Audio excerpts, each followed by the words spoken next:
पूरा इन्फोदीप और इतने इतने जो स्पीकर आगे गए यहाँ पे, और बहुत खुशी हुई मुझे भी, और उनकी टीम भी बहुत अच्छी है। मैं आपको 3 चीजें दोहराता हूं, उसको आपको जल्दी जल्दी वो चीजों को दोहराने की है। पहला बोलिए, I love my self, I love my family, and I love my profession. अगर 3 चीज आप लेके निकलेंगे ना, आई लव माई प्रोफेशन मतलब कि हमारी LIC ऑफ इंडिया भी आ गई, राइट? वही अपने को सब पैसा कमीशन वो सब देती है, राइट? पहला, अगर आपको लाइफ में आगे बढ़ना है तो खुद को लव करना पड़ेगा, राइट? आप कैसा भी दिखते हो वो कोई जरूरी नहीं है, लेकिन आपको खुद को लव करो। आपकी फैमिली इंपॉर्टेंट है, ये बहुत सारे लोगों ने आके बताया आपको, राइट? फैमिली भी बहुत इंपॉर्टेंस है, और आपका प्रोफेशन भी इंपॉर्टेंट है, राइट? यस और नो? अच्छा, अभी मैं 2 दिन से यहां पे आ रहा हूं, बहुत सारे एजेंट लोग मुझे ब्रेक में मिले। बहुत सारे एजेंट लोगों का एक ही ख्याल था, क्या था? कोई बोल सकते हैं मुझे कि आने वाले 40 दिनों में सर MDRT कैसा करने का, वो खाली बताओ। अच्छा, अभी मुझे कहने का मतलब ये है कि आने वाले 40 दिनों में MDRT तो ठीक है, बन सकता है, क्योंकि मैं भी 14 दिन में बना था। फर्स्ट टाइम 1998 में जब मैंने MDRT बना, तभी मैं भी 14 दिन में बना था MDRT। वो उसमें कोई इतना कोई इफेक्ट, मतलब वो मुश्किल नहीं है, लेकिन मुझे यही मैसेज मिला। अच्छा, मैं आपको यह बताना चाहता हूं कि आने वाले 40 दिनों में आप MDRT तो जरूर बन सकता है, लेकिन आपको एक ही बार MDRT होना है कि आपको ऐसी कुछ चीजें सीखनी है कि वो चीजों सीखने से आपके लाइफ में आप इंप्लीमेंट करने के बाद आप बार बार MDRT, बार बार COT और बार बार TOT भी हो सकते हैं, कॉर्पोरेट टर्म मेंबर भी बन सकते हैं। ऐसा काम करने का है कि क्या करना है, बताइए, राइट? तो आप एक छोटी सी एक्सरसाइज करते हैं। यहां से एक LIC एजेंट आ जाएगा, या तो यहां से एक LIC एजेंट आ जाएगा। 2 जन जरा 1 सेकंड के लिए ऊपर आ जाइए, आधा सेकंड के लिए, फटाफट जल्दी। कोई भी ऐसा कोई डरने की बात नहीं है कि मैं ऐसा कोई काम करवाने जा रहा हूं। सिर्फ ऐसा एक मेरा जो सब्जेक्ट अविनाश पाटिल साहब ने जो मुझे दिया है, ये सब्जेक्ट के लिए मैं वार्म अप कर रहा हूं, warm up. Thank you so much. आप यहां पे खड़े रहिए, आप यहां पे खड़े रहिए, राइट? अभी what is your good name sir? Ahuja अजोक्सी को जो मैं बोलता हूं कि समझ लो कि उनको कुछ पेट में दर्द है, वो BMS डॉक्टर के पास जाते हैं, MBBS डॉक्टर के पास जाते हैं, वो डॉक्टर उनका फैमिली मेंबर है, राइट? सर, फैमिली डॉक्टर के पास जाएंगे तो फैमिली डॉक्टर समझ लो कि जाएंगे, आपको पेट में दर्द है, तो वो क्या बोलेगा? आप क्या बोलेंगे कि सर मुझे पेट में दर्द है, मुझे दवाई दे देंगे, राइट? वो क्या दवाई दे देगा ना? कितना पैसा चार्ज करेगा? नहीं, फैमिली डॉक्टर की मैं बात कर रहा हूं। फैमिली डॉक्टर के पास आप जा रहे हैं, पेट में दर्द है, वो पूड़ी देता है, राइट? और देता है 2 दिन के बाद वापस आ जाओ। कितना चार्ज करेगा? हाँ, 100 रुपया, right? Thank you so much. ठीक है, आप जाइए। अच्छा, अभी ये भाई साहब को पैर में दर्द है, वो भी फैमिली डॉक्टर के पास गए। अच्छा, I am very sorry, what is your name? Manohar, इधर आइए। मनोहर जी को पैर में दर्द है, वो भी फैमिली डॉक्टर के पास गए थे। फैमिली डॉक्टर ने 2 दिन का दवाई दिया, 3 दिन का दवाई दिया, 4 दिन का दवाई दिया, 5 दिन का दवाई दिया, 6 दिन का दवाई दिया। 3 बार उनको वापस बुलाया, और उन्होंने अराउंड 100 रुपीज 2-3 बार चार्ज किया। लास्ट में मनोहर जी को अच्छा नहीं हुआ, राइट? अभी मनोहर जी एक MS ऑर्थोपेडिक सर्जन के पास जाते हैं। वहां पे गए, ऑर्थोपेडिक सर्जन ने क्या पूछा मालूम है आपको? सर, कहां प्रॉब्लम है? तो सर बोले कि हाँ, थोड़ा सा स्लैविंग हो चुका है मुझे। ठीक है, उन्होंने डॉक्टर बोला आप ऐसा कीजिए, उसे बोला ऐसा कीजिए, ऐसा कीजिए, ऐसा कीजिए, ऐसा कीजिए। ठीक है, ओके। बेल लगाया, कंपाउंडर को बुलाया। अच्छा, उनका इधर एक एक्सरे निकालो।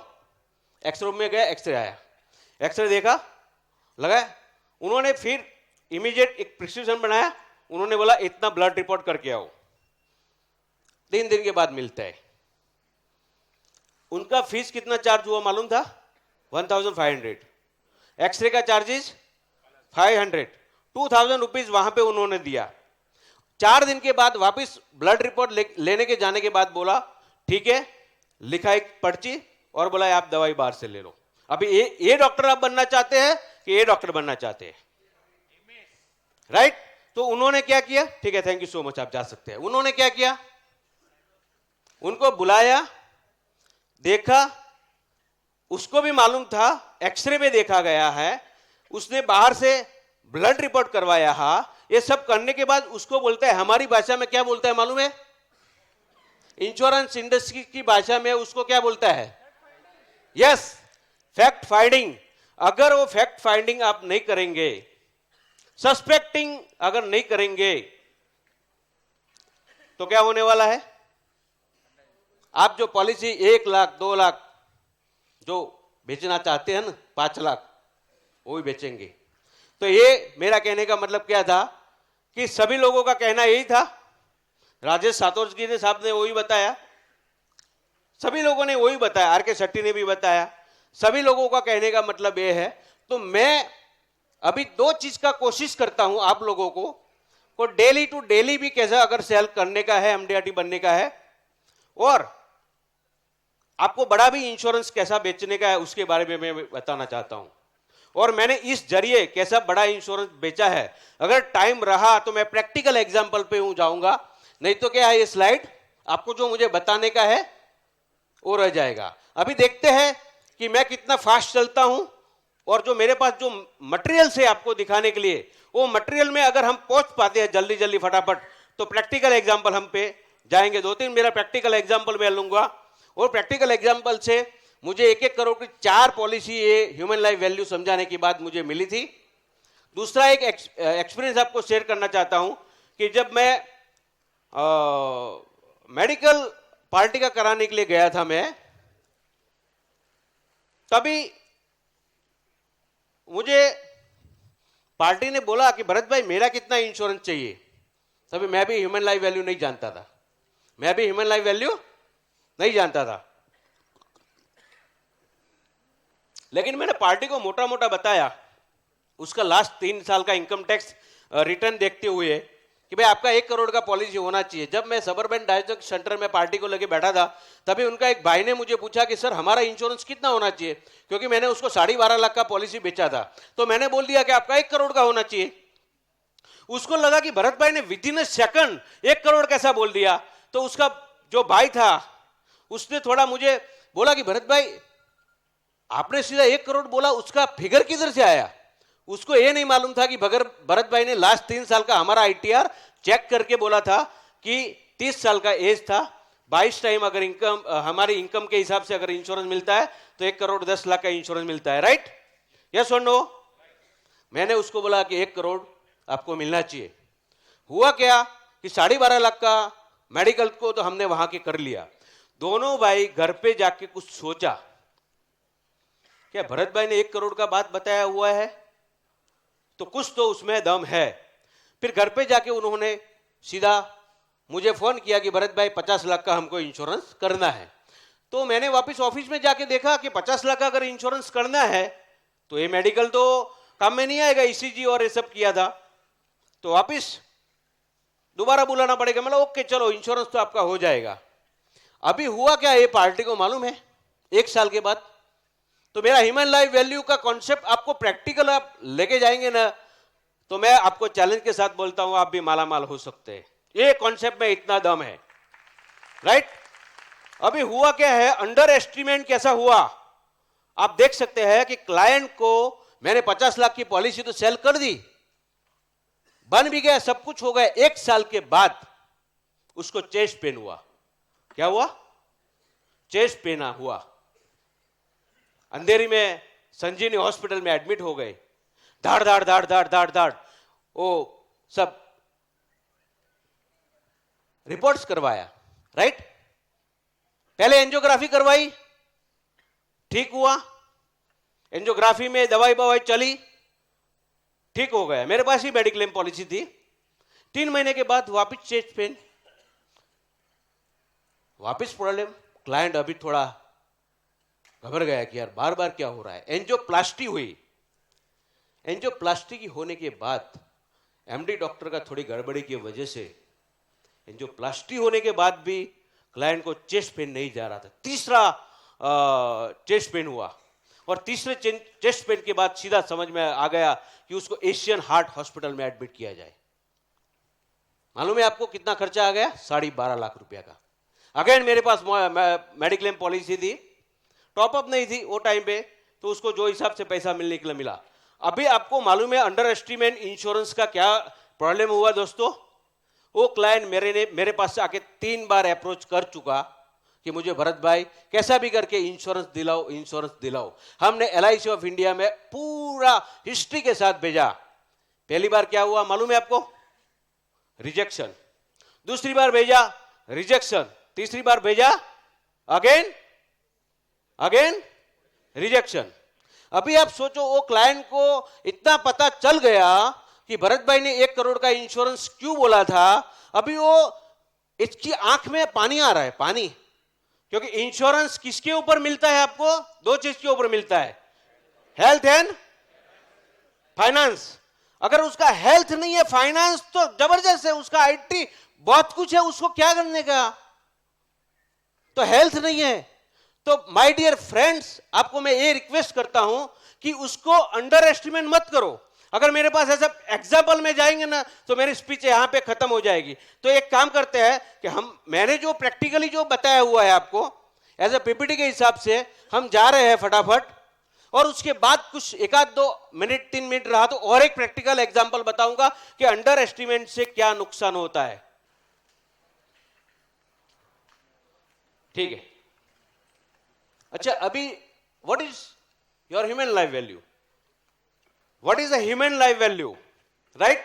ह्यूमन लाइफ वैल्यू का मतलब सिंपल मैं आपको बताना चाहता हूं कि आदमी ने पूरा जिंदगी में जो कमाने वाला है उसका मतलब है ह्यूमन लाइफ वैल्यू। आदमी जब से कमाना चालू करेगा और जब से कमाना बंद करेगा, उसका एक्यूमुलेटेड अगर आप इनकम पकड़ोगे तो उसका नाम है ह्यूमन लाइफ वैल्यू। अभी मैं एग्जाम्पल के हिसाब से आपको कोशिश करता हूं कि उसको कैसा समझाया जाए। राइट? अभी समझ में आ गई ह्यूमन लाइफ वैल्यू क्या है? अभी ये जो मैंने यहां पे एग्जाम्पल लिया है ना, वो एग्जाम्पल नेक्स्ट मेरी स्लाइड में आने वाला है। यहां पे मैंने एक तराजू बताया हुआ है, तराजू में एक आदमी को खड़ा किया है, उसके बाजू में पैसा रखा है। तो अगर ये भी आप समझ सकते हैं, राइट? यहां पे अगर ह्यूमन लाइफ वैल्यू का पैसा कहां पे यूज कर सकता है? हाउस होल्ड एक्सपेंस में वो यूज करेगा, बच्चों के स्कूल फीस में यूज करेगा, होम लोन में यूज करेगा, कार लोन में यूज करेगा, इन्वेस्टमेंट में यूज करेगा, मेडिकल एक्सपेंस में यूज करेगा, उसकी पेरेंट्स में मेडिकल के लिए यूज कर सकता है। राइट? अभी मैं नेक्स्ट स्लाइड में जाऊं तो how much insurance we need? Everything has a certain price value. For example, एक पेन की भी कीमत होती है, यस और नो? एक पेन की भी वैल्यू कीमत होती है, एक घड़ी की भी कीमत होती है। राइट? एक कार की भी वैल्यू होती है, एक मोबाइल की भी वैल्यू होती है, एक घर की भी वैल्यू होती है। अगर आप बैठे, आपने टाई पहनी है तो उसकी भी वैल्यू है, आप जो चेयर पे बैठे हैं उसकी भी वैल्यू है, आप जो षणमुखानंद हॉल में बैठा है वो एंटायर प्रेमाइसिस का भी एक वैल्यू होता है, आपने जो चश्मे पहने हैं उसका भी एक वैल्यू है, आपने शूज पहने हैं उसका भी एक वैल्यू है। राइट? आपके पास एक पेन है, वॉच है, मोबाइल है, घर है, ऑफिस है, कुछ भी है, सभी का एक वैल्यू होता है। यस और नो? अभी मुझे जानना है कि एक इंसान का एक वैल्यू मुझे निकालना है तो कैसा निकाला जाए? राइट? तो एक सिंपल सा मैं एग्जांपल लेता हूं। मिस्टर अमोल, उसका एज है 39। अभी वो साल का 10 लाख रुपया कमाता है। कितना? अगर वो 65 साल तक वो काम करेगा तो कितना पैसा कमाएगा? उसकी इनकम 39 से चालू हुई है, वो 65 साल तक वो कमाएगा तो 2.70 लाख कमाएगा। राइट? यस और नो? समझ में आया कैसा? वो 10-10 लाख रुपया कमा रहा है, 39 से 65 का डिफरेंस है 27 साल का, वो 2 करोड़ 70 लाख कमाएगा। अच्छा, 2 करोड़ कमाएगा, 2 करोड़ 70 लाख कमाएगा। अभी जैसा जैसा उसका एक्सपीरियंस बढ़ता है, नॉलेज बढ़ता है, जैसा जैसा उसका बिजनेस बढ़ता है तो उसकी इनकम तो बढ़ती है कि नहीं? यस और नो? तो मैंने क्या कोशिश किया हुआ है कि एक लमसम फिगर मैंने पकड़ा हुआ है कि 1,30,00,000 एक लमसम फिगर उसकी इंक्रीजिंग इनकम कट के पकड़ा है, तो उसकी total human life value 4 crore हुई। कितनी? अभी आप भी ये कर सकते हैं, राइट? 4 करोड़ कैसे आई वो पता चल गई ना आपको? अच्छा, हम आगे बढ़ते हैं। अगर ये 4 करोड़ हो गई, अभी मुझे एक कस्टमर को ह्यूमन लाइफ वैल्यू कॉन्सेप्ट के बारे में मुझे बताने का है। अगर वो 39 से कमा रहा है, अगर 45 या तो 46 में ऐसा कुछ हादसा उसकी लाइफ में हुआ, राइट, और वो चल बसे, या तो उसको डिसेबिलिटी हो गई कि वो अभी पैसा कमाने के लिए एबल नहीं है, तो मैंने क्या किया, 46 के बाद 39 टू 45 या तो 45 तक मैंने ग्रीन में 10 लाख लिखा है। ग्रीन मीन्स सिग्नल चालू है, आप जा सकते हैं। अभी रेड में मैंने बताया, उसका मतलब सिग्नल स्टॉप है, आपकी इनकम एक थोड़ा माइंड को समझ में आए इसके लिए मैंने यहां पे रेड कलर यूज कर दिया, राइट? अभी रेड का मतलब क्या है कि आपकी इनकम बंद हो गई। अभी उसने 39 से 46 तक जो पैसा कमाया, या तो जो 45 तक जो पैसा कमाया, वो ये पैसा यहां पे लिखा हुआ है। कोई बता सकता है कितना है? 70 लाख। 10 लाख 70 लाख बरोबर है। अभी मुझे ये जानना है कि 70 लाख के बाद वो भाई साहब 46 से अगर 65 तक होता उसकी लाइफ में प्रैक्टिकली, और वो जो कमाता और उसकी इंक्रीजिंग इनकम होती, तो कितनी होती? 4 करोड़। अभी 70 लाख का मैं 4 करोड़ से बात कर देता हूं, तो सीधा मोटा मोटा मुझे समझ में आता है कि उसकी फैमिली को 3 करोड़ 30 लाख आने वाला नहीं है। यस और नो? समझ में आ गया ना? ये 3 करोड़ 30 लाख रुपीज है, उसकी फैमिली में कौन देने वाला है, मुझे बता सकते हैं कोई? LIC ऑफ इंडिया तो ठीक है, वो मैं आपकी बात समझ रहा हूं, वो तो हम करेंगे, लेकिन मैं समझाने की वो कोशिश करता हूं कि उसको